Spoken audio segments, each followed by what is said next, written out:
नमस्कार दोस्तों, कैसे हो आप सब लोग। आशा करती हूँ कि आप सभी ठीक होंगे। मैं सुषमा चौथानी आप सब लोगों के सामने एक पुस्तक पढ़ रही हूँ जिसका नाम है लंपरेक। इश्क कोई न्यूज़ नहीं, जिसके लेखक हैं विनीत कुमार जी। अच्छे संवादों से उन्होंने इस पुस्तक को लिखा है।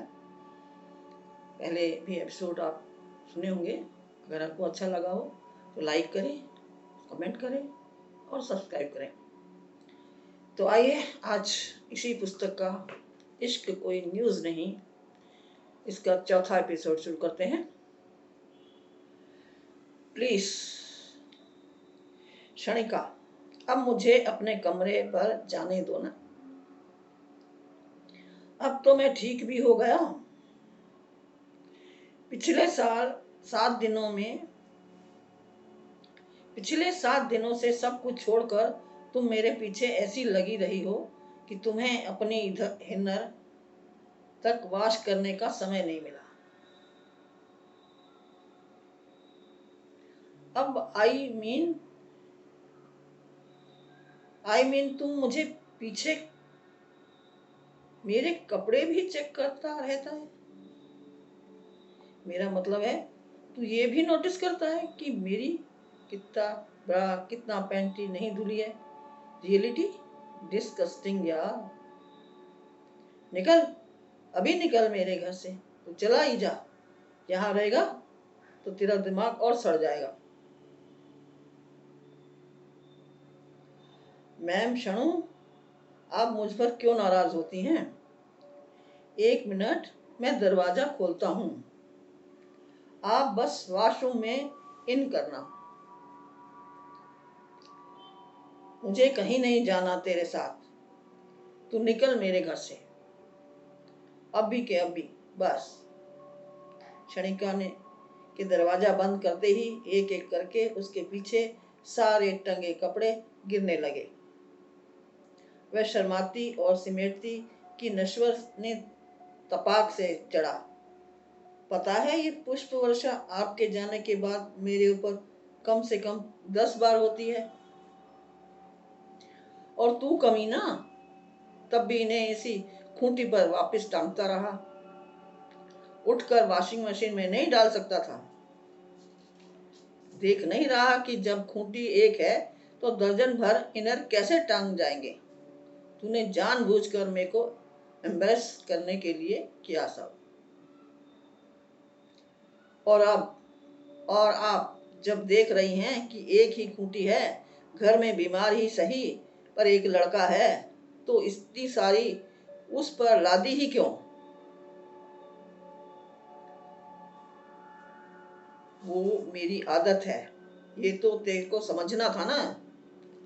तूने ही तो कहा कि तेरे चक्कर में इसे धोने का समय नहीं मिलता। थोड़ी हेल्प नहीं कर सकता था मेरी? खैर जाने दे। तू लड़का तो है, लेकिन है तो मेरा डोरमैन, है तो मेरा डोरेमन। तेरे से क्या एम्बरेस होना इन्हें लेकर।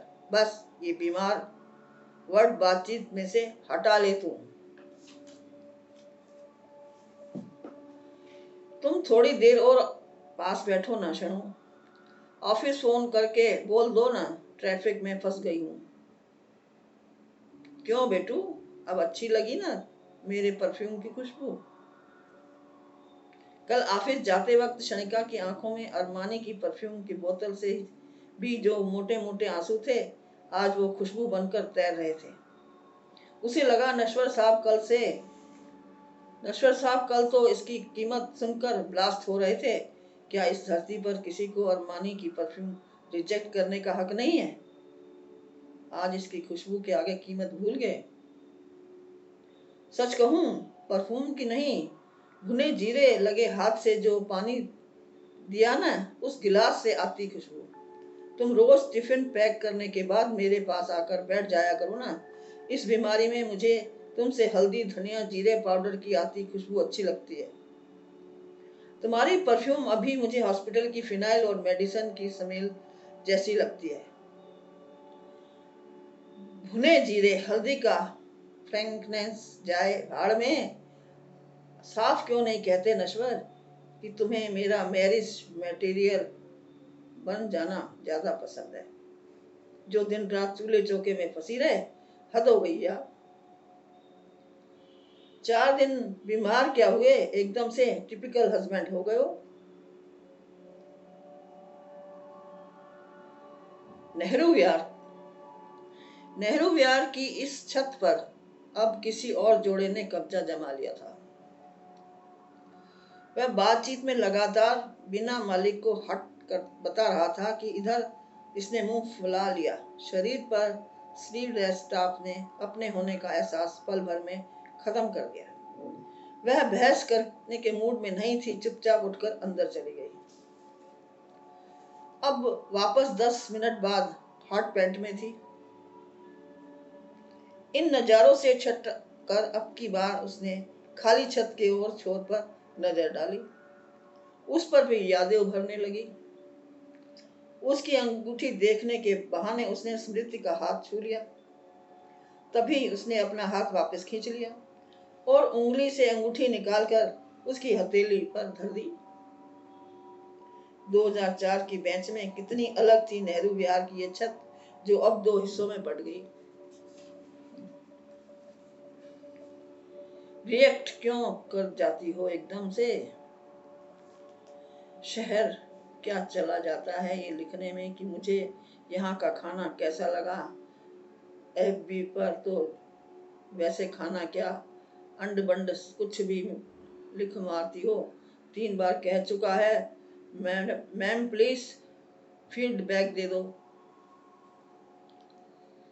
Recalling my teenage, oh my Meerut, please come back in my life. Excuse me ma'am, you are from Meerut. I mean आप तब भी बेगमपुर भी जाती होंगी। जाती होंगी मतलब? विपल, मैं रहती ही वहीं थी। आपको मेरा नाम कैसे पता?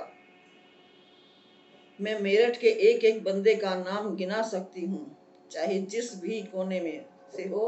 वैसे आपके बैज भी लगाई हुई है। ओहो, it's my pleasure ma'am, you are so engaging. Sir बहुत लकी हैं। क्यों, तुम्हारी भी तो वो बहुत लकी होगी। आपको लगता है कि मुझसे कोई बात है? आपको लगता है कि मुझ में भी कोई बात है? बात तो है ही विपल, नहीं तो देखा ही ना मैंने इतनी देर से आदेश से कितनी बात करी। ये था दोस्तों हमारा चौथा एपिसोड, यहीं तक। धन्यवाद। आपको इस कविता या इस किताब के संवाद अच्छे लगे हों तो जरूर लिखें, लाइक करें और कमेंट्स पास भी करें। धन्यवाद।